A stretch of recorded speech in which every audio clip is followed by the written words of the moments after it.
Thanks for staying with us on TVC News. Let's take you to Sweden, where the Vice President of Nigeria, Shettima, has arrived the country for a 2-day working visit aimed at boosting trade and bilateral relations between both nations. The Vice President is accompanied by the Governor of Plateau State, Caleb Mutfwang, the Minister of Foreign Affairs, Yusuf Tugar, and some heads of government agencies and parastatals.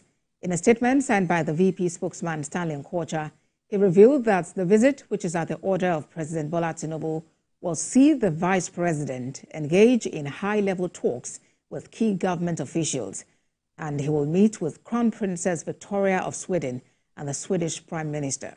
According to the statement, the targeted areas of strengthened collaboration between Nigeria and Sweden that will be pursued by the Vice President include ICT, digitalization, education, sustainable transport, agriculture, and mining. The Vice President is expected back in the country on Saturday. Now to political matters. Members of the National Union of Local Government Employees in Ondo State have unanimously endorsed Governor Lucky Aiyedatiwa for the 16th of November governorship election. Members of the union also honored the governor with an award as a grand patron, describing him as workers-friendly governor. Speaking at the event, Governor Aiyedatiwa declared that the era of part payment and percentage-based salary payments is over, assuring that such practices have become a thing of the past in the state. He also announced the approval of leave bonuses for mainstream civil servants in the state, pledging to redouble his efforts when elected. This is coming from the 18 local government employees across the state, and they are here in their large number. That means this endorsement has gone into the grassroots to the entire 18 local government, the 203 wards, and in 3,933 units of Ondo State. The entire local government workers in Ondo State, our SAC and SEC and NEC member, even from Abuja, you can see all of them here, it's our joint decision that, having seen the performance of the governor, that we must reciprocate. And the only way we can reciprocate is to support him wholeheartedly from our mind. I haven't seen the achievement of Mr. Governor, what he has done to the grassroots, which is the local government. His efforts, his support, his interest has made him to be endorsed today as the candidate chosen by the entire NULGE. To Benue, where the State Independent Electoral Commission says it has conducted the local council polls in accordance with the guidelines in a credible and transparent manner. Chairman of the Commission, Richard Tombowa, stated this while receiving an award of Defender of Democracy from the Nigeria Union of Journalists Radio Benue chapter. He dismissed claims of misrepresentation by the Commission, maintaining strongly that nobody interfered in the conduct of the election.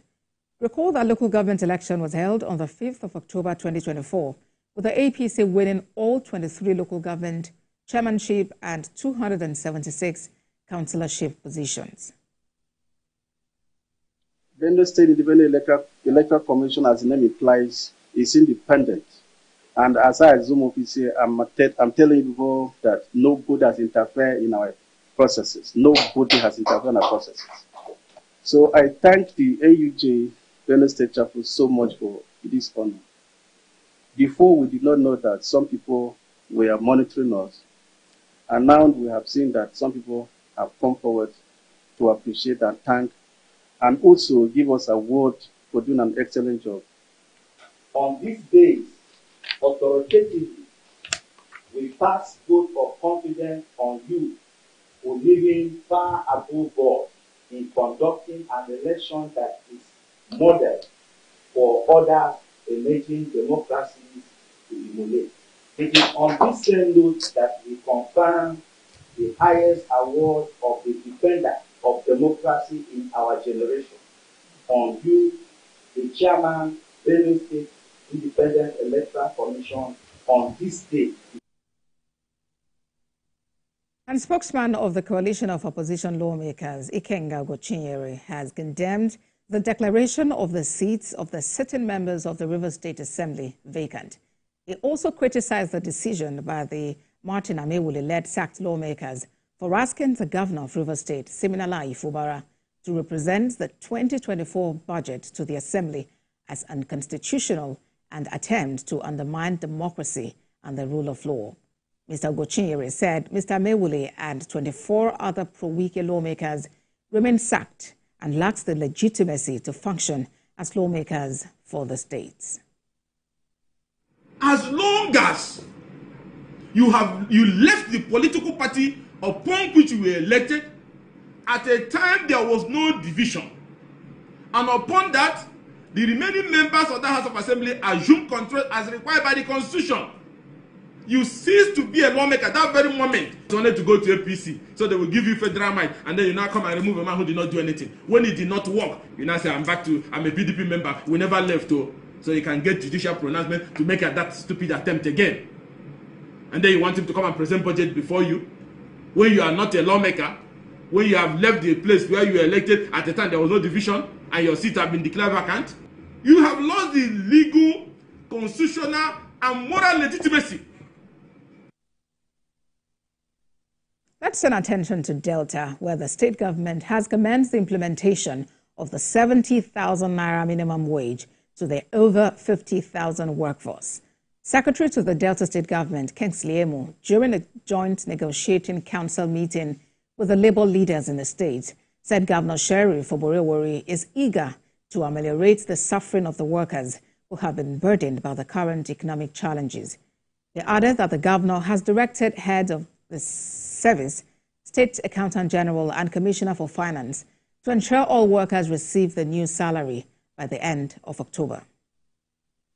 The last 3 sessions been going through the entire process just to look at the consequential adjustments and implications on our cash flow. We have looked at it, it's inconclusive, but we are somewhere.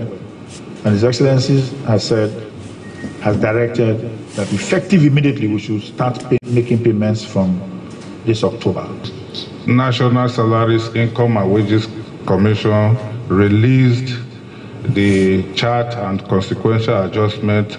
The governor did assure labor and workers in the state that he will pay anytime the chart is out.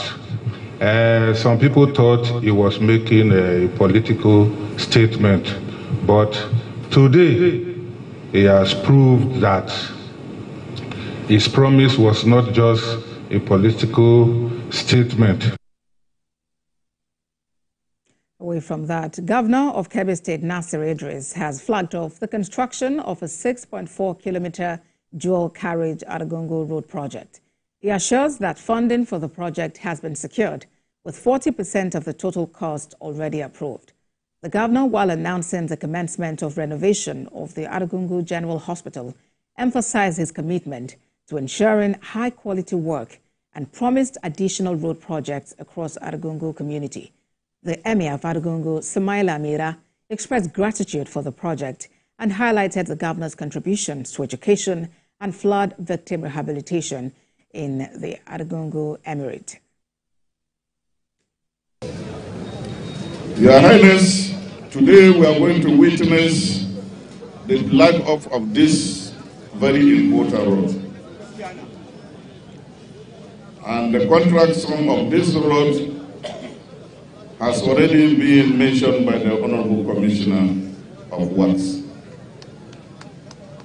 The road is about 6.something kilometers, including drainages both sides, and it is a dualized road and solar street light.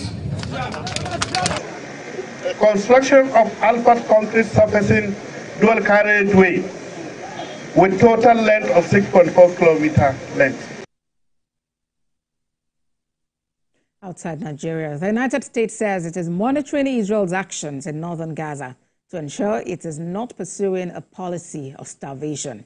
America's envoy to the UN says the government of Israel has said this is not their policy and will be watching to see that Israel's actions on the ground match this statement. It is the latest ratcheting up of rhetoric from the U.S. toward its long-standing ally. It earlier gave Israel 30 days to improve aid access to Gaza or risk cuts to military supplies. Israel says aid trucks are getting through, but shortages are caused by Hamas hijacking supplies. The UN warns the situation is desperate. Elsewhere, Israel has carried out more airstrikes than eastern Lebanon overnight, with 7 strikes reported in 10 minutes.